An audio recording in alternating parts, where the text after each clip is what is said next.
तो मांगा एक्सप्लेनेशन की इस दुनिया में स्वागत है आपका द इमेज कोएक के साथ, जहां पर बताया जाता है एक ऐसा बंदा जो कि बार बार मरता है लेकिन सिर्फ अपनी एक एबिलिटी की वजह से फिर से जिंदा हो जाता है। तो ये कहानी है ऐसे ही बंदे की जहां पर वह बंदा एक रिसर्च लैब से भागकर आया होता है, लेकिन दो बंदे उसे वापस उसी लैब में ले जाने की कोशिश करते हैं। वह काफी ज्यादा स्ट्रगल भी करता है और वहीं के एक सर्किट बोर्ड से कुछ वायर्स को निकाल लेता है और जैसे ही वह इन वायर्स को एक दूसरे से जोड़ता है वहां पर गिरती है काफी तगड़ी थंडर लाइटनिंग।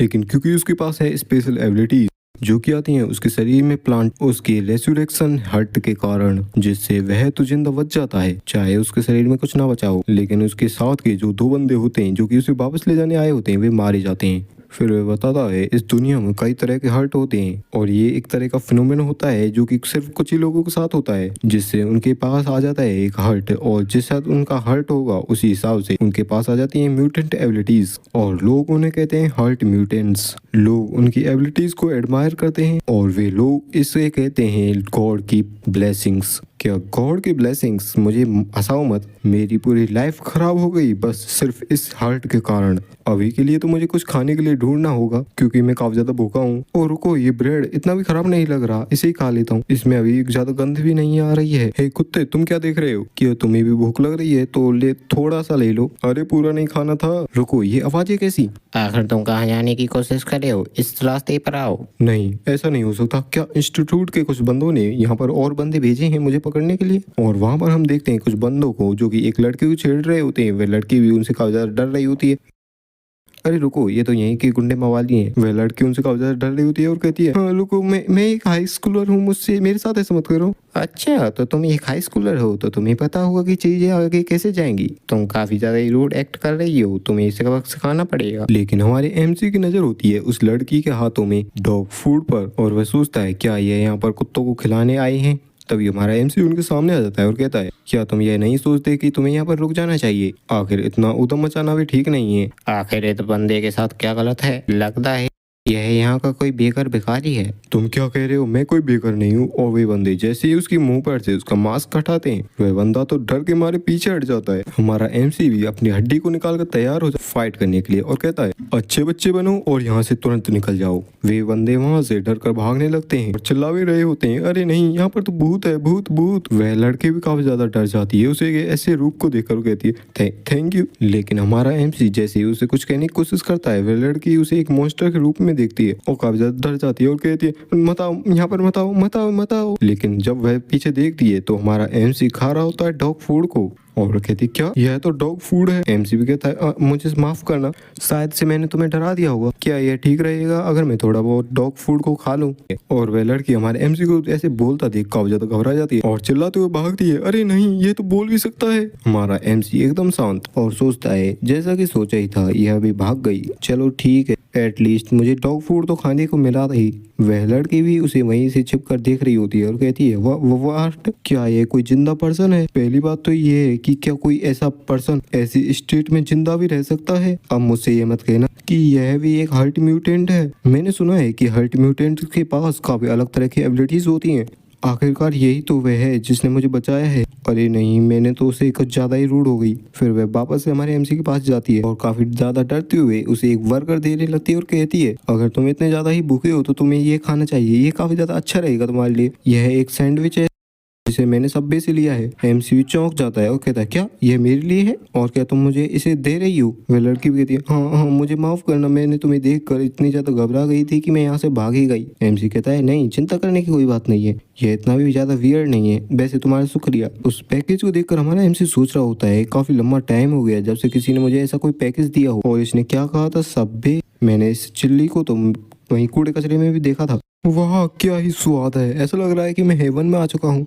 क्या ऐसा भी कोई फूड एग्जिस्ट करता है? मेरी जीभ ने ऐसा स्वाद तो कभी नहीं चखा था। इसमें तो वेजिटेबल ब्रेड और भाई साहब मीट भी एकदम फ्रेश है। अब मैं बिना किसी रिग्रेट के मर सकता हूँ। क्या क्या ये बच्चा कोई एंजल है? जहाँ पर भाई साहब हमारा एमसी उस लड़की को एक एंजल की तरह देख रहा होता है। वह कहती है मिस्टर स्केलेटन मिस्टर, आखिर मैं आपको क्या कहकर बुलाऊं? क्या मुझे जियो, किम जियो। फिर वह लड़की कहती है अच्छा तो तुम्हारा नाम किम जियो है, आपसे मिलकर अच्छा लगा किम जियो, और मेरा नाम सोंग हेजी है। लेकिन आखिरकार आप इस तरीके से यहाँ पर क्या कर रहे हो? हमारा एमसी बताता है, मैं यहाँ पर इसलिए ऐसा बड़ा हूँ, मैं यहाँ पर छुप रहा हूँ क्योंकि कुछ लोग मुझे ढूंढ रहे हैं और वो लोग इंस्टीट्यूट से हैं। वह लड़की भी घबरा जाती है और कहती है, क्या इंस्टीट्यूट? क्या तुम्हारा पीछा किया जा रहा है? हाँ, वहाँ पर एक रिसर्च फैकल्टी है जिन्होंने मेरे जैसे काफी सारे हर्ट म्यूटेंट्स को कैद करके रखा है और वे मुझे वहाँ पर वापस ले जाना चाहते हैं। वैसे मैंने ऐसी किसी चीज के बारे में सुना तो था, क्या ये सच में एग्जिस्ट करती है? लेकिन तुम्हारी ऐसी हालत की आखिरकार उन्होंने तुम्हारे साथ क्या किया? एमसी कहता है, वेल उन्होंने मेरे ऊपर काफी सारे एक्सपेरिमेंट किए, मुझे 10 सालों तक पूरी तरीके से टॉर्चर किया। उन्होंने मुझको पॉइजन पिलाया। वे कह रहे थे कि वे मेरे ऊपर कोई नया ड्रग टेस्ट कर रहे हैं। उन्होंने मेरे सारे ऑर्गन्स को अलग अलग निकाल कर देखा। वे कह रहे थे कि वे ऑर्गन ट्रांसप्लांट कंपेबिलिटी को चेक कर रहे हैं। वे लड़की घबरा जाती है, कहती कि 10 सालों तक उन्होंने तुमको टॉर्चर किया? हाँ, क्योंकि मेरे पास था हार्ट ऑफ रेस्क्यूरेशन। इससे कुछ फर्क नहीं पड़ता था कि आखिरकार वे मेरे शरीर के साथ क्या कुछ करें। मेरी बॉडी फिर से रीजनरेट हो जाया करती थी और इसी वजह से मैं इतना बेकार दिखता हूँ। जहाँ पर वह इन बातों को कहते हुए अपने सिर को छुपा रहा होता है, वह लड़की भी उसकी बातों को सुनकर खड़ी हो जाती है और कहती है, पहली बात तो ये है कि चलो मेरे साथ चलो तुम। अरे कहाँ ले जा रही है मुझे? अरे कुछ ज्यादा टाइम नहीं लगेगा, तुम चलो बस मेरे साथ। हमारा एमसी सोचता है, मेरा हाथ क्या किसी लड़की ने मेरे हाथ को पकड़ा है? लेकिन आज से पहले मेरे हाथ को किसी ने इस तरीके से नहीं पकड़ा था। लेकिन तभी हमारे एमसी का हाथ उखड़ कर आ जाता है सॉन्ग हेजी के हाथ में। हेजी काफी ज्यादा घबरा जाती है और कहती है, मिस्टर अब हमें क्या करना चाहिए? आपका हाथ, आपका हाथ। अरे ये तो ठीक है, यह कभी कभी ऐसे खर कर गिर पड़ता है। अगर मैं इसे इस तरीके से लगाऊं तो ये अपने आप चिपक जाएगा। Thank God. तो आखिरकार तुम मुझे कहाँ इतनी जल्दी में ले जाने की कोशिश कर रही थी? ओह वो तो। तभी हम देखते हैं हमारे एमसी का सीन, जो कि पूरी तरह ड्रेसअप हो चुका होता है नए कपड़ों में। वह लड़की कहती है, तुम्हारे कपड़े काफी ज्यादा फटे टूटे हैं तो कोई भी तुम्हें देखकर काफी अजीब समझेगा, और अगर तुम एक बिग को पहनोगे तो तुम्हें कोई अजीब नहीं समझेगा, और नए कपड़ों के साथ तो तुम काफी अच्छे लगोगे। ये काफी सारी सस्ती चीजें हैं तो ये इतना भी अच्छा नहीं है, लेकिन कुछ टाइम के पहनने के लिए तो ये ठीक ही रहेंगे। हमारा एमसी कहता है, अरे अरे नहीं, ये तो काफी अच्छे हैं, इसका कपड़ा तो काफी अच्छा है और ये काफी ज्यादा गर्म भी है। यह तो मेरी आज तक की सबसे बेस्ट आउटफिट है। वेट ए सेकेंड, अभी तुम्हारा काम पूरा नहीं हुआ है। वाओ, तुम्हारा चेहरा अभी भी काफी ज्यादा विजिबल है क्योंकि तुम्हारे पास कोई भी कान नहीं है तो मास्क को भी नहीं पहन सकते हो। तो चलो मैं तुम्हारे चेहरे को मेकअप से कवर कर दूं। टड़ा। और भाई हेजी ने उस चेहरे पर कर दिया होता है काफी खतरनाक सा मेकअप, और वह कहती है, मुझे माफ करना, यह मेरा पहला टाइम है जबकि मैंने किसी स्कल पर कोई मेकअप लगाया हो। यह इतना अच्छा नहीं दिख रहा हुआ है ना? यह मेरे लिए अच्छा है, मुझे ये कपड़े और मेकअप काफी अच्छे लगे। तो ऐसा है तो वे डेंजरस लोग तुम्हें फिर से रिकॉग्नाइज नहीं कर पाएंगे। ओ रुको, कितना लंबा टाइम बीत गया। अरे नहीं, मुझे जल्दी से अकेडमी में जाना होगा। आपसे मिलकर अच्छा लगा, चलो फिर से मिलेंगे। हाँ ओके, और हाँ कुत्तों का भी अच्छे तरीके से ध्यान रखना। हमारा एमसी उस लड़की को जाते हुए देखकर कहता है, उसका नाम सो हेजी था। उसने कहा था कि कुत्तों का अच्छे तरीके से ध्यान रखना। क्या इसका मतलब है कि वह मुझसे कल फिर से मिलने आएगी? उस लैब में तो मुझे हर कोई एक लैब एनिमल की तरह ट्रीट करता था, और जब भी मैं उस लैब से बाहर निकल कर आता था तो हर कोई मुझे देखकर काफी ज्यादा डर जाता था और मुझसे दूर जाने लगते थे। लेकिन वह पहली पर्सन थी जो कि मेरे पास इतनी प्यार से बोली थी, यह तुम्हारा शुक्रिया मेरे प्यारे कुत्ते। अगर मैं तुमसे बिना मिले वहाँ से चला जाता तो मैं उस लड़की से भी कभी नहीं मिल पाता। वैसे मुझे तुम्हें क्या कहना चाहिए? हाँ पटेटो नाम कैसा है? वह कुत्ता भी भौंकने लगता है। एमसी कहता है, लगता है तुम्हें ये नाम काफी ज्यादा अच्छा लगा। हे पटेटो, वह चीज सब भी काफी ज्यादा अच्छी थी और काफी ज्यादा डिलीशियस थी। मिस्टर हेजी मेरे पास काफी सारे कपड़े लाए, कुछ काफी सारा खाना दिया और यहाँ तक कि मेरे साथ बातें भी की। वह सच में एक एंजल है। मैं कल सुबह फिर से उसे मिलूंगा।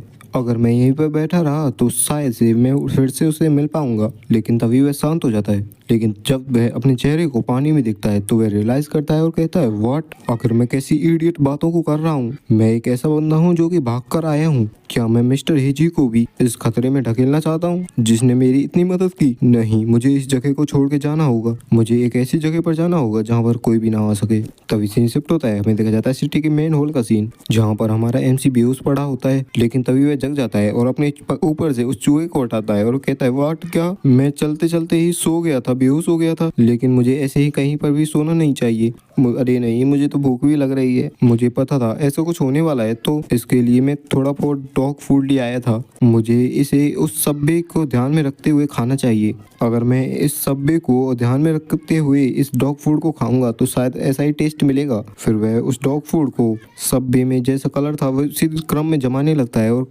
लेकिन तभी वह नोटिस करता है पोटैटो वहां पर आ चुका होता है, जो कि उसके हाथ से उस डॉग फूड को खा लेता है। एमसी भी हैरान हो जाता है और कहता है, नहीं मेरे सब्वे। पोटैटो, आखिरकार तुम ऐसे कैसे खा सकते हो?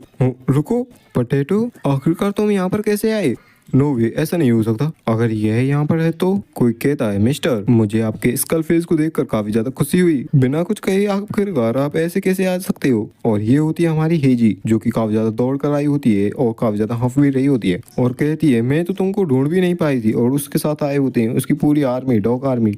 फिर वह लड़की हमारे एमसी से कहती है, क्या तुम्हें पता है कि हम पूरे दिन से तुम्हें ढूंढ रहे थे? ये डॉग्स तुम्हारी स्मेल को जानते थे, तब जाकर कहीं जाकर हमने तुम्हें ढूंढा। क्यों, तुम्हें पता है हमें कितना टाइम लगा तुम्हें ढूंढने में? और तुमने ही तो कहा था इधर उधर ढूंढना तुम्हारे लिए डेंजरस है। और भाई हम देखते हैं हमारे एमसी को, जो कि एक कोने में बैठा होता है बच्चे की तरह, और कहता है, सॉरी मैं तो बस डर गया था कि अगर मैं तुम्हारे साथ रहूंगा तो ये तुम्हारे लिए ही परेशानी पैदा करेगा। तो वह लड़की कहती है, अब भी मैं काफी ज्यादा खुश हूँ कि मैंने तुम्हें ढूंढ लिया। देखो आखिरकार ये छोटा सा डॉग भी तुम्हारे लिए कितना चिंता कर रहा था मिस्टर। चलो अब पहले कुछ खा लो। और वह वहाँ पर काफी सारे खाने का सामान लाई होती है और कहती है, पिछले दिन तो तुमने सिर्फ एक सबवे बर्गर खाया था और तुमने कुछ भी प्रॉपर्ली खाया नहीं था, तो इस बार मैं तुम्हारे लिए काफी सारी चीजें लाई हूँ खाने के लिए। चलो आज तुम इसे ट्राई करो। हमारा एमसी भी उन दूध में भिगे हुए बिस्किट्स को देखकर काफी ज्यादा खुश हो जाता है और कहता है, क्या कुकीज वह भी मिल्क के साथ? हेजी कहती है, हाँ ये तुम्हारे लिए काफी अच्छे रहेंगे अगर तुम इन्हें इस एक साथ खाओगे। एमसी मन में सोचता है, क्या आखिरकार ये कैसी चीज है? कल मैंने जो खाना खाया था वह काफी ज्यादा टेस्टी था, तो आखिरकार इसका टेस्ट कैसा होगा? और जैसे वह एक बाइट लेता है उसके तो भाई नाक आँख कान सवाई से आंसू आने लगते हैं और कहता है, क्या इतना टेस्टी खाना? यह तो इतना टेस्टी है कि मेरे दिमाग भी मेल्ट हो गया। मिस्टर हेजी तुम्हें भी कुछ जल्दी करनी चाहिए और कुछ खा लेना चाहिए। हेजी भी अपने मुंह पर हाथ रख कर हंसने लगती है और कहती है, हाँ मैं तो ठीक हूँ, लेकिन तुम ही कोका कोला ट्राई करना चाहोगे? तभी हमारा एमसी, जिसका नाम है जियो, कहता है, देखो मेरी बोन रीजनरेट हो रही है। जहाँ पर हेजी देखती है कि उसकी बोन में कुछ हलचल हो रही होती है और वह बोन काफी तेजी से रीजनरेट हो रही होती है। वह कहती है, क्या ये इसी तरह कभी भी कहीं भी रीजनरेट हो जाती हैं? तो पूरा तरीके से रीजनरेट होने में तुम्हें काफी ज्यादा टाइम लग जाता होगा, 2-3 दिन। हमारा एमसी कहता है, अरे नहीं, मुझे पूरा रिकवर होने में कई साल लग जाते हैं। वह लड़की भी इस बात को सुनकर काफी ज्यादा चौंक जाती है और कहती है, क्या कई साल? हमारा एमसी कहता है, हाँ अगर मैं अच्छा खाना खाऊं तो उससे। हेजी कहते हैं, क्या सच में थोड़ा बहुत खाना खाने से? तो क्या यहाँ पर कोई अलग रास्ता भी है? हमारा एमसी मन में सोचता है, हाँ अगर मुझे लार्ज अमाउंट में ब्लड मिल जाए और उसे मैं एब्जॉर्ब कर लूं, लेकिन मैं इसको नहीं बता सकता, नहीं तो ये काफी ज्यादा घबरा जाएगी। फिर वह कहता है, यह सिर्फ रिसर्च फैकल्टी में ही पॉसिबल हो सकता है, अभी के लिए तो मैं अगर अच्छा तरीके से खाऊं तो ये मेरे लिए काफी रहेगा। हेजी कहते हैं, तो फिर इंस्टीट्यूट वाले तुम्हें हील कर सकते हैं? जियो कहता है, हाँ ऑफ कोर्स, क्यों नहीं। उनको मेरे ऊपर एक्सपेरिमेंट करने के लिए मुझे अच्छी कंडीशन में रखना होता है, और यही कारण है जिस वजह से वो मुझे इतनी पागलों की तरह चेज कर रहे हैं, चाहे मैं कहीं छुप जाऊं। हेजी भी चौंक जाती है और कहती है, तो क्या वह रीजन जिस वजह से तुम वहां से बिना कुछ कहे निकल गए थे? हाँ, अगर तुम मेरे साथ इन्वॉल्व हो गई तो तुम भी खतरे में पड़ जाओगी, तो तुम्हें इतना अच्छा बनने की कोई जरूरत नहीं है। हेजी कहती है, तो हमें पुलिस स्टेशन जाना चाहिए सबसे पहले। एमसी कहता है, अगर हम पुलिस स्टेशन चली भी गई तो भी वे मुझे एक मॉन्स्टर की तरह ट्रीट करेंगे और मुझे मार देंगे। हेजी कहती है, इसके बारे में चिंता करना बंद करो, मेरी बड़ी बहन भी आखिरकार पुलिस ऑफिसर ही है और उसके पास भी एक म्यूटेंट हर्ट है तुम्हारी तरह ही। जियो कहता है, क्या तुम्हारी सिस्टर भी एक हर्ट म्यूटेंट है? हेजी कहती है, हाँ क्यों नहीं, और बस सिर्फ इस बार मेरे ऊपर भरोसा करो, मेरी बहन काफी ज्यादा दयालु है। जियो भी शांत हो जाता है और हेजी की तरफ देखने लगता है। हेजी वहाँ से जाने से पहले उन डॉग्स से बात करने लगती है और कहती है, तुम्हें यहाँ से आगे ठीक रहना होगा, हम जल्दी ही तुम्हें शेल्टर में ले जाएंगे। जहाँ पर हमारा जियो आता है पोटैटो के पास और कहता है, यार तूने तो फिर से मेरी एक बार काफी बड़ी मदद कर दी, तुम्हारा शुक्रिया पोटैटो। इस बार मैं किसी डरपोक की तरह नहीं भागूंगा और मैं तुमसे फिर से मिलने आऊंगा पोटैटो। और वे दोनों वहाँ से जा रहे होते हैं। जियो अपने मन में सोचता है, ये पहली बार था, लगातार 3 सालों से मैं भाग ही रहा था और इस पूरे समय में फाइनली किसी ने एक ने मेरी तरफ अपना हाथ बढ़ाया। मुझे काफी ज्यादा स्ट्रेंज महसूस हो रहा था, ऐसा लग रहा था कि कोई मेरी मदद करना चाह रहा है और मैं सोच ही रहा था, क्या मैं बिना भागे रह सकता हूँ? तभी उसके पास आ जाती है गाड़ी, जो कि सीधा होकर हमारे जियो को टक्कर मार देती है जियो भी सिर के बल जमीन पर गिरता है। तभी उस गाड़ी से एक गुंडा उतर कर हमारी हेजी को पकड़ लेता है और कहता है, जल्दी से आओ, इस बास्टर्ड को पकड़ो, इससे कि पहले लोग देख लें इसे। वहाँ भी उनकी गैंग के और मेंबर्स आ जाते हैं। कुछ लोग जाकर जियो को पकड़ने लगते हैं। तभी कोई अपने लाइटर से सिगरेट जलाता है और कहता है, मुझे काफी लंबा टाइम लग गया तुम्हें ढूंढने के लिए, तुम बेकार स्केलेटन, चलो अब इसे ले चलो। और 3 गाड़ियों में वे वहां से जाने लगते हैं, जहाँ पर पिछले वाली गाड़ी में हमारा जियो रस्सी से बंधा होता है और भाई साहब घसीटते हुए जा रहा होता है, जहाँ पर वह पूरे रोड पर टप्पा खा रहा होता है और उसकी तो बुरी हालत हो चुकी होती है। वह उसे रोकने की भी कोशिश करता है, लेकिन कहाँ, उसके हाथ पूरी तरीके से छिल जाते हैं, लेकिन फिर भी वह कुछ नहीं कर पाता। वह सोच रहा होता है, सब मेरी वजह से हुआ, सब मेरी वजह से हुआ। यहाँ तक कि हिजी भी खतरे में आ चुकी है। इस बेकार एबिलिटी के साथ मैं कुछ नहीं कर सकता, कोई तो मेरी हेल्प करो। और वह अपनी हिम्मत को हार चुका होता है, उसे कोई भी होप नहीं दिख रही होती। तभी उसे दिखाई देते हैं काफी सारे डॉग्स, और ये वही डॉग्स होते हैं जिनको जियो और हेजी ने खाना खिलाया होता है। वे आ चुके होते हैं जियो की मदद करने के लिए, और सबसे पहले पटेटो उसकी रस्सी को काट देता है, जिससे कि वे जियो को रेस्क्यू कर लेते हैं। वह गाड़ी वाला भी रुक जाता है, बाकी की 2 गाड़ियां आगे चली जाती हैं, और वह जियो को डिफेंड करने के लिए उसकी सारी डॉग आर्मी उसके सामने आ जाती है। उस गाड़ी से निकलने लगते हैं मस्टंडे, जो कि उन कुत्तों पर काफी ज्यादा गुस्सा हो रहे होते हैं और कहते हैं, अब आखिर ये पागल कुत्ते कहाँ से आ गए, इनको और देखना पड़ेगा। जियो की काफी बुरी हालत हो चुकी होती है, वह कुछ भी कर पाने की हालत में नहीं होता है। वह देखता है अपने सामने अपने प्यारे कुत्तों को मरता हुआ, वो भी उन गुंडों के हाथों। वह अपनी पूरी जान लगा देता है खड़ा होने के लिए, लेकिन कुछ नहीं कर पाता और कहता है, वह कुत्ते मेरे लिए लड़ रहे हैं, मुझे भी कुछ करना होगा। इस तरीके से तो उन डॉग्स को चोट लग जाएगी। हाँ, ब्लड, मुझे थोड़ा ब्लड एब्जॉर्ब करना होगा जो कि उन ठग्स से गिरा है। यह इतना ज्यादा नहीं है, फिर भी मेरे लिए काफी है। मुझे जैसे तैसे करके उस ब्लड तक पहुंचना होगा, अगर मैं अपनी बॉडी को थोड़ा और रिकवर कर पाया। जहाँ पर वह देखता है अपने पटेटो को एकदम खराब हालत में, जिसे देखकर तो उसकी भी बोलती बंद हो जाती है और कहता है, पटेटो पटेटो तुम। और भाई साहब पटेटो के साथ उसके जितने भी सारे साथी थे, वे भी सारे के सारे टपक चुके होते हैं, और वे गुंडे अभी भी नहीं रुके होते हैं। हमारा एमसी मन में सोचता है, 10 सालों से मैं उस रिसर्च फैकल्टी में सफर कर रहा था। हर अगले दिन जब मैं उस फैकल्टी में अपनी आंखों को खोलता था, वे मेरे अंदर ब्लड को इंजेक्ट करते थे और मुझे काफी ज्यादा टॉर्चर करते थे। दिनों दिन वही सेम रूटीन रिपीट होता था। जब मैं चाहता तो भी मैं नहीं मर सकता था। एक दिन मैंने भागने का प्लान बनाया और एक मिरेकल की तरह मैं वहां से किसी तरह निकल भी पाया। मैंने सोचा था, अगर मैं किसी तरह यहाँ से बाहर निकल जाऊं तो मैं काफी ज्यादा खुश रहूंगा। मेरी सोच के एकदम उलट यहाँ के लोग मुझसे काफी ज्यादा नफरत करते थे। हर कोई मुझे एक मॉन्स्टर के रूप में देखता था, लेकिन वे डॉग्स और मिस सेजी मुझे एक पर्सन की तरह ट्रीट करते थे। हम देखते हैं भाई साहब सारा ही ब्लड हमारे एमसी की तरफ बढ़ने लगता है और हमारे एमसी के पास जाकर उसे चारों तरफ से कवर कर लेता है। हम देखते हैं हमारे एमसी का सीन, जिसकी बॉडी काफी तेजी से रीजनरेट हो रही होती है और उसका पूरा शरीर ह्यूमन फॉर्म में आ चुका होता है। वह कहता है, मेरी बॉडी पूरी तरीके से वापस आ गई। मेरी बॉडी तो अब वैसी दिख रही जैसे कि मैं बचपन में था। नो वे, क्या ये सारा ब्लड इन डॉग्स का है? वे वहाँ खड़े गुंडे भी काफी ज्यादा परेशान हो जाते हैं और कहते हैं, क्या इसकी बॉडी फिर से रीजनरेट हो गई? अब हमें क्या करना चाहिए बॉस? तभी एक गुंडा हमारे एमसी पर अटैक करने के लिए आगे बढ़ता है और कहता है, आखिर तुम्हारा क्या मतलब है? हम इससे फिर पकड़ लेंगे। पर भाई हमारा एमसी रख के पंच मारता है उसके चेहरे पर, जिससे उसका चेहरा ही पिचक जाता है और उसे एक पंच का इम्पैक्ट इतना ज्यादा होता है कि वह सीधा जाकर बैठता है गाड़ी में और गाड़ी भी पिचक चुकी होती है। वहीं पर हमारा एमसी पटेटो को अपने गले लगाकर वहीं पर शांत बैठ जाता है और कहता है, मुझे पता है आखिरकार किस पर्सन को सबसे पेनफुल तरीके से कैसे मारा जाए, तो अब सिर्फ वही आंसर करेगा जो कि मरने से बचना चाहेगा। हेजी को वो लोग कहाँ पर लेकर गए हैं?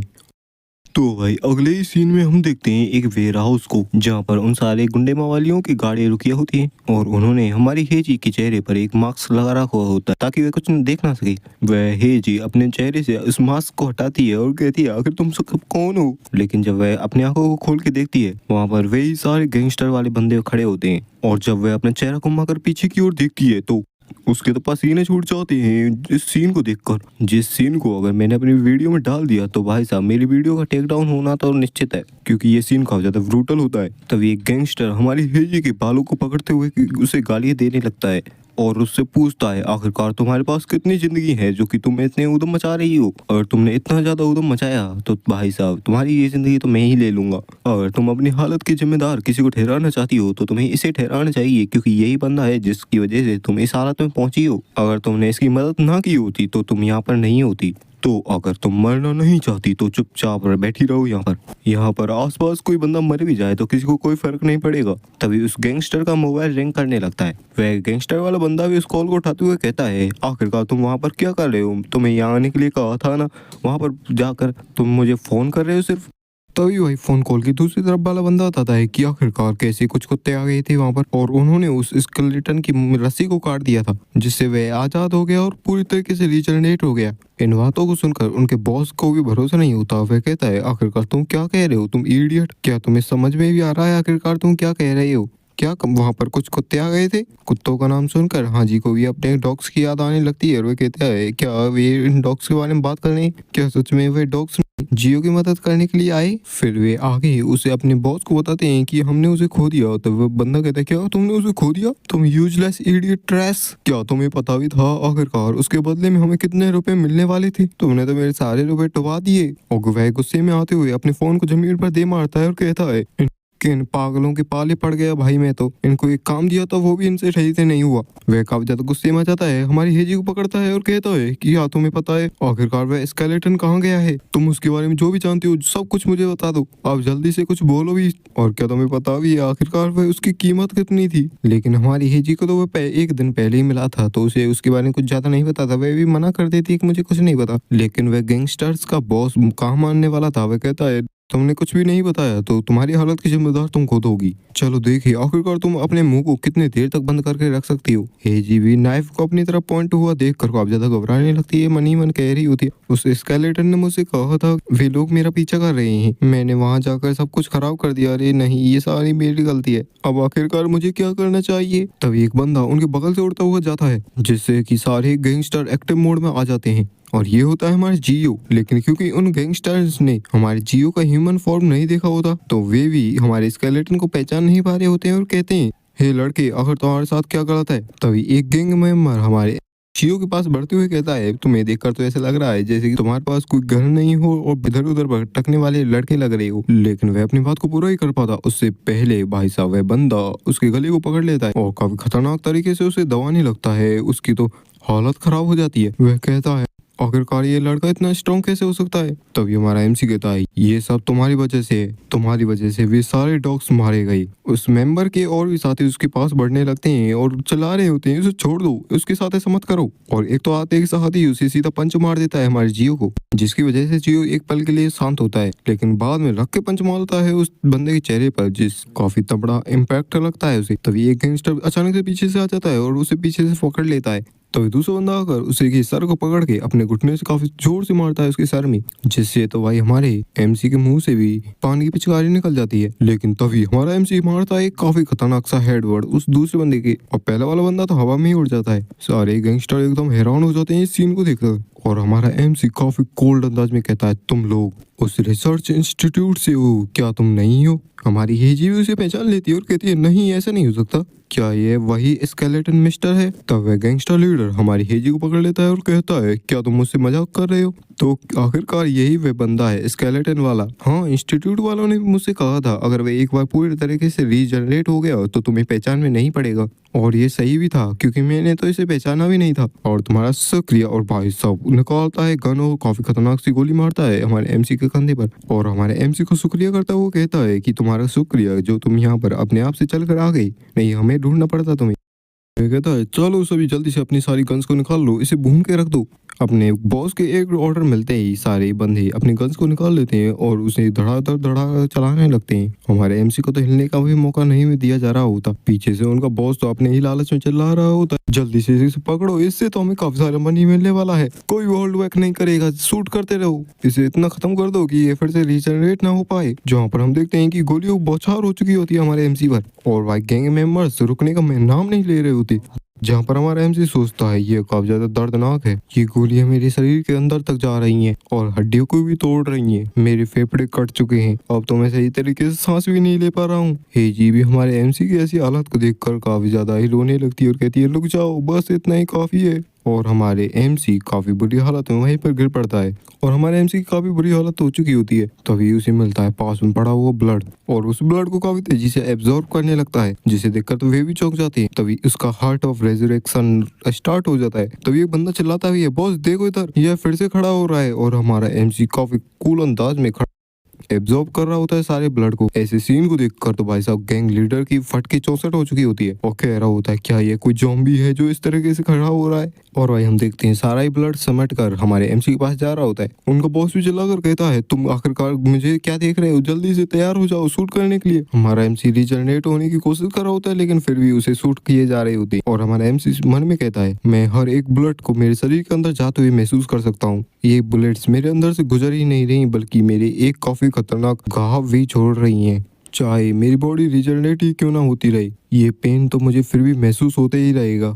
लेकिन ये इतना भी ज्यादा नहीं है क्योंकि अब तक मैंने इससे भी कहीं ज्यादा पेन को सहा है, ना जाने किन किन तरीकों से। वो टॉर्चर मुझे आज भी याद है, उन टॉर्चरों का पेन तो इससे भी काफी ज्यादा था। तभी हमारा एमसी होश में आते हुए उस बंदे को दोबारा से पंच रख के मारता है और वहीं से हवा में उड़ा देता है उसे। सारे गैंगस्टर के बीच सन्नाटा छा जाता है और एक बंदा कहता है, क्या अभी वह बंदा हवा में उड़ा था। तभी दूसरे गैंगस्टर की तरफ बढ़ता है हमारे एमसी का पंच, जो कि ब्लॉक करने की कोशिश करता है लेकिन उसका हाथ भी क्रैक हो जाता है और वह सीधा जाकर दीवार में बढ़ता है। एक बंदा सामने देख ही रहा होता है कि तभी उसके पीछे से एक बंदा उड़ता हो जाता है और हमारा एमसी फ्लैश की स्पीड से सारे बंदों को टेक डाउन करता जा रहा होता है। वह याद करता है अपने पटेटो के साथ बिताई हुई काफी प्यारी यादों को और उसे याद करके भाई साहब सारे बंदों की रील बना दी होती है हमारे एमसी ने। एट दी एंड वह बढ़ता है गैंग लीडर के पास। वह भी ऐसे मंजर को देखकर काफी ज्यादा डर जाता है। वह कहता है, नहीं नहीं मेरे पास मत आना, मेरे पास मत आना, अगर तुम मेरे पास तो जरा भी आए तो मैं इस लड़की को शूट कर दूंगा। लेकिन वह कुछ भी कर पाता उससे पहले हमारा एमसी रख के पंच मारता है उसके चेहरे पर, जिससे उसके चेहरे का तो सैंडविच बन गया होता है और उस पंच का इम्पैक्ट इतना होता है कि पीछे रखा कॉफी वाला सिलेंडर भी पिचक जाता है। वह गैंगस्टर लीडर तो अपनी सांस ले ही रहा होता है। तभी हमारा एमसी उसके सामने आके खड़ा हो जाता है। वह गैंगस्टर अपने आप को छोड़ने की भी कहता है कि मुझे छोड़ दो, मुझे छोड़ दो, लेकिन हमारा एमसी कहता है ये काफी लेट हो चुका है और रख के पंच मारता है, जिसकी वजह से उसका चेहरा जमीन में गड़ जाता है और मुंह से पान की पिचकारी निकलने लगती है। और हमारा एमसी यहीं कहाँ रुकने वाला था, दोबारा से पंच मारता और कुछ टाइम बाद उसके ऊपर पंचेस की बरसात कर देता है। उसका चेहरा तो सूज के लाल तरबूज जैसा हो चुका होता है। हमारा एमसीयू से इतना पीटने के बाद काफी टाइम बाद शांत होता है। सारे गैंगस्टर को पीट पीट कर उसने कुत्ता बना दिया होता है। फिर जाके वे चैन की सांस लेता है। हमारी हेजी भी इस सीन को देखकर एकदम हैरान हो चुकी होती है और वह जियो का नाम पुकारती है और कहती है, मिस्टर। तभी हमारा एमसी उस हेजी की तरफ बढ़ने लगता है, जिसे देखकर वह भी घबरा जाती है और कहती है, मिस्टर क्या तुम ठीक हो, तुम्हें अभी अभी काफी सारे ब्लड के शॉट्स लगे हैं। लेकिन तभी अचानक हमारा एमसी हेजी को गले लगा लेता है और कहता है, मैं काफी ज्यादा खुश हूँ कि तुम अभी जिंदा हो। और वह उन बातों को कहते हुए रो भी रहा होता है और कहता है, वे डॉग्स मारे गए सिर्फ मुझे बचाने के लिए और मैं काफी ज्यादा डर भी गया था कहीं तुम ना मारी जाओ। मिस हेजी मैं काफी ज्यादा खुश हूँ जिंदा रहने के लिए तुम्हारा शुक्रिया। तभी हेजी भी उसे गले लगा लेती है और ये वाला सीन भी काफी ज्यादा मस्त होता है, जहाँ पर हेजी कहती है, शुक्रिया तो मुझे तुम्हारा करना चाहिए। अभी हम देखते हैं भाई कुछ टाइम बाद का सीन, जहाँ पर पुलिस आ चुकी होती है, जिन्होंने उन गैंग मेंबर्स को सारे को अपनी कस्टडी में ले लिया होता है और वे अनुमान लगा रहे होते हैं शायद इन्हीं के बीच में कोई कॉन्फ्लिक्ट हो गया होगा बीच में, जिस वजह से ये आपस में लड़कर ही इतने घायल हो गए होंगे, क्योंकि इन्हें पता ही नहीं होता आखिरकार इनकी हालत ऐसी की किसने। वे पुलिस वाले बंदे आपस में अनुमान लगा रहे होते हैं बस। तभी हम देखते हैं उस बेर हाउस से दूर कहीं पेड़ों के पीछे हमारे एमसी और हेजी का सीन, जो कि पेड़ों से पीछे छुपकर उस सारे सीन को देख रहे होते हैं, जहाँ पर हेजी कहती है, लगता है पुलिस ने सारे ही गैंगस्टर्स को अरेस्ट कर लिया है। हमारा एमसी कहता है, क्या ये ठीक रहेगा अगर हम पुलिस वालों के पास ना जाएं और उन्हें सारी बातें ना बताएं। हेजू उसे शांत करते हुए कहती है, हाँ ये सही रहेगा, क्योंकि मेरे सिस्टर से मैंने बात की है और उन्होंने कहा था कि तुम्हें इस सब मामले से दूर ही रखा जाए, क्योंकि जब एक मामले में कोई हर्ट म्यूटेंट जुड़ जाए उस मामले को हैंडल करना काफी ज्यादा कॉम्प्लिकेटेड हो जाता है, तो अभी तुम दूर ही रहो तो यही अच्छा है। तभी हम कुछ टाइम बाद का सीन देखते हैं, जहाँ पर हेजी काफी जोर जोर से रो रही होती है और हमारा एमसी भी चिकियां लेते हुए रो रहा होता है और वो काफी ज्यादा दुखी होता है, जहाँ पर उनके सामने पड़े होते हैं वे ही मरे हुए डॉग्स, जिन्हें देखकर वे रो रहे होते हैं। हमारा एमसी भी कहता है, मुझे माफ करना, मेरे सारे प्यारे डॉग्स। हेजी तो इस सबको अपनी गलती बता रही होती है। वह कहती है नहीं ये सारी मेरी गलती है, ये तो सिर्फ हमें बचाना चाहते थे इसलिए ये हमें फॉलो कर रहे थे। मैं तो इनकी जिम्मेदारी भी नहीं उठा पाई। मैंने तो इसे थोड़ा बहुत खाना दिया था और थोड़ा बहुत आराम दिया था, बस उसके लिए इनके लिए वह छोटा सा पल ही इनकी पूरी जिंदगी बन गया। यहाँ तक कि इसके लिए और हमें बचाने के लिए इन्होंने अपनी लाइफ को भी रिस्क में डाल दिया। हमारा एमसी कहता है नहीं ये तुम्हारा फॉल्ट नहीं है, ये सारे डॉग्स तब मरे थे जब मैंने इनका ब्लड सोख लिया था, जहाँ पर उसने अपनी उंगली को भी काट लिया होता है। हेजी उसकी ऐसी हरकत को देख कर कहती है आखिरकार तुम अब क्या कर रहे हो। जहाँ पर हमारा एमसी अपनी अलग ही लॉजिक को लगा रहा होता है। वह कहता है जब मैंने इनके ब्लड को सोखा था तो मैं रिकवर हो गया था, है ना। तो मुझे लगता है कि मेरे ब्लड में ही कुछ ऐसी स्पेशल बात है, अगर मैं इनको मेरा ब्लड दूंगा तो शायद ये भी जिंदा हो जाएं। लेकिन जिस उंगली से उसका ब्लड निकल रहा होता है वह अचानक से फिर से रीजनरेट हो जाती है, जिसे देखकर वह भी परेशान हो जाता है। वह कहता है आखिरकार मेरी हीलिंग इतनी फास्ट क्यों है, और अपनी उंगली को फिर से काटने लगता है और अपनी उंगली का बुरा हाल कर लेता है। तब ये जी उस पर चिल्लाती है और कहती है तुम रुक जाओ, तुम क्या कर रहे हो, ये इस तरीके से तो तुम सारे ही डॉग्स को काफी ज्यादा दुखी कर दोगे। हमारा एमसी कहता है क्या दुखी कर दूंगा, वे सारे ही डॉग्स मेरी वजह से मरे हैं, क्या वे मुझसे नफरत नहीं करते होंगे। हेजी उसे बताती है और समझाती है क्या तुम कह रहे हो वे तुमसे नफरत करेंगे, ऐसा बिल्कुल नहीं है, वे तो तुमसे प्यार करते हैं। वे सारे ही डॉग्स जब इन्हें कोई बंदा दिखता था, कोई दूर का बंदा, तो ये उस पर भौंकते थे, उसे काफी ज्यादा गुर्राते थे, लेकिन ये तुम्हें पसंद करते थे।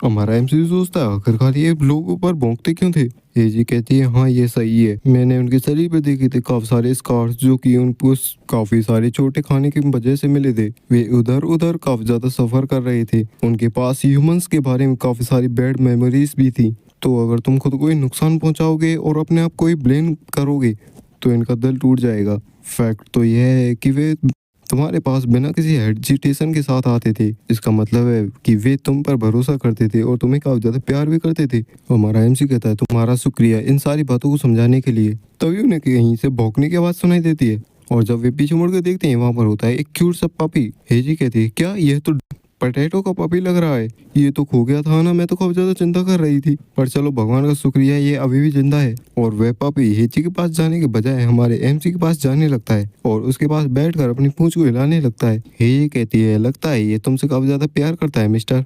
एमसी उस पपी से पूछता है क्या तुम्हें मुझसे नफरत नहीं है, क्योंकि तुम्हारी माँ मेरी वजह से मारी गई। लेकिन वह प्यारा सा पपी हमारे एमसी के हाथों चाटने लगता है। हेजी बताती है शायद ये बच्चा तुमसे काफी ज्यादा प्यार करता है और मुझे लगता है ये काफी ज्यादा थक भी गया है, तभी तो ये सो गया तुम्हारे हाथों में। और वह मनी मन सोचती है आखिरकार अब क्या करना चाहिए, मैं इतने छोटे से बच्चे को यहाँ तो नहीं छोड़ सकती, क्या इसे मुझे अपने घर ले जाना चाहिए, तो फिर मुझे इसका क्या करना चाहिए। जहाँ पर वह हमारे एमसी की बात कर रही होती है और कहती है वे रिसर्चर्स मुझे कोई ऑर्डिनरी बंदे नहीं लग रहे हैं। तभी वह वहाँ से अपनी बहन से बात करने के लिए चली जाती है और अपनी बहन को बताती है कि हाँ तुमने जैसे कहा था मैंने सिचुएशन को ऐसे ही हैंडल किया है, लेकिन आखिरकार अब मैं इनको कहाँ ले जाऊं। तभी उसकी बहन भी उसे सारी चीजों को बता देती है। तभी हम उन सभी को सिटी में जाते हुए देखते हैं जहाँ पर वे हेजी के अपार्टमेंट में ही आ जाते हैं। हमारा एमसी तो ऐसे शानदार घर को देखकर काफी ज्यादा चौंक जाता है, जहाँ पर हेजी उससे कहती है कि तुम्हें कंफर्टेबल हो जाना चाहिए, तुम घर के अंदर आ सकते हो। एमसी घर के अंदर आने से थोड़ा हिचक रहा होता है। वह कहता है क्या मैं सच में यहाँ पर भीतर आ सकता हूँ, क्या मेरे जैसा कोई खतरनाक यहाँ पर आ सकता है।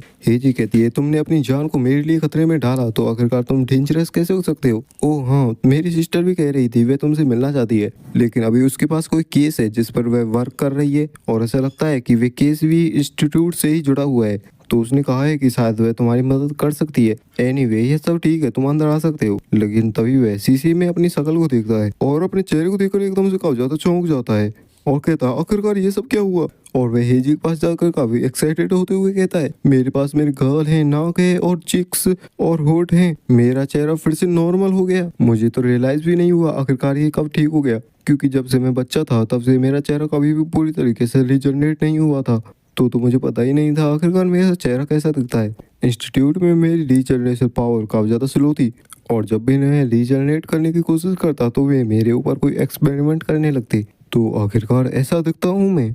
एजी भी परेशान होते हुए कहती है कि जितना तुम चीजों को बता रहे हो उतना ही ज्यादा मैं कंफ्यूज होती जा रही हूँ, काफी ज्यादा चौंक भी रही हूँ। लेकिन यहाँ पर एक चीज है जो मुझे तुमसे पूछनी है, तो अब तुम यहाँ पर पूरी तरीके से हील हो चुके हो, तो आखिरकार तुम्हें जैसे भी देखूं तुम मुझे कोई मिस्टर तो दिख नहीं रही, क्या तुम बता सकते हो आखिरकार तुम रफली कितने ईयर ओल्ड हो। हमारा एमसी अपनी एज को अपने उंगलियों पर गिनते हुए कहता है तो तुम कह रही हो आखिरकार मैं कितना ईयर ओल्ड हूँ। फिर वह अपने दिमाग में सारी कैलकुलेशन को करने लगता है कि कब वह इंस्टीट्यूट गया था, कब उस छोटा था और कितना टाइम हो गया उसे वहां से भागे। और वह कुल मिलाकर बताता है कि हाँ मेरी 17 साल की उम्र है। जिसे सुनकर तो हेजी भी अपने मुंह से पानी निकाल देती है और कहती है इस तरीके से तो तुम मेरी सेम एज की हुई ना, तो आखिरकार तुम मुझे मना नहीं कर सकते थे जब मैं तुम्हें मिस्टर कहती थी। मिस्टर तो उसे कहते हैं जो कि तुम्हारे उम्र से बड़ा हो। एमसी कहता है मैं तो बस किसी पर्सन से बात करने में काफी अच्छा महसूस होता था, इसलिए मैं तुम्हें कभी मना नहीं करता था। जिसे सुनकर वह भी शांत हो जाती है और सोचती है आखिर ये कैसा पर्सन है। वैसे तो ये काफी ज्यादा अजीब है लेकिन काफी ज्यादा क्यूट भी लगता है। फिर एजी उससे कहती है तो फॉर्मेलिटी नहीं निभाएंगी,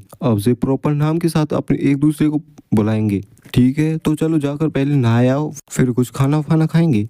फिर हम देखते हैं वे नहाकर आ चुके होते हैं जहाँ पर वह छोटा पटेटो को बेल रहा तो आराम से खाना खा रहा होता है। और हमारा एमसी भी अपने मुंह को फूल भर लेता है और काफी मजे से खाना खा रहा होता है। वह कहता है ये तो काफी ज्यादा डिलीशियस है, ये खाना तो काफी ज्यादा गर्म है। हेजी कहती है हाँ मैं कुछ ज्यादा खाना पकाना तो नहीं आता, लेकिन मैंने तुम्हारे लिए सोया राइस एग बनाए हैं, लेकिन तुम इन्हें काफी ज्यादा एंजॉय कर रहे हो, ये देखकर मुझे काफी खुशी हुई। हमारा एमजी कहता है नहीं ऐसा नहीं है, ये काफी ज्यादा अच्छे हैं। तभी हेजी उससे कहती है हाँ मेरी सिस्टर का अभी कॉल आया था, उन्हें अभी और टाइम लगेगा क्योंकि उनका केस अभी चल ही रहा है।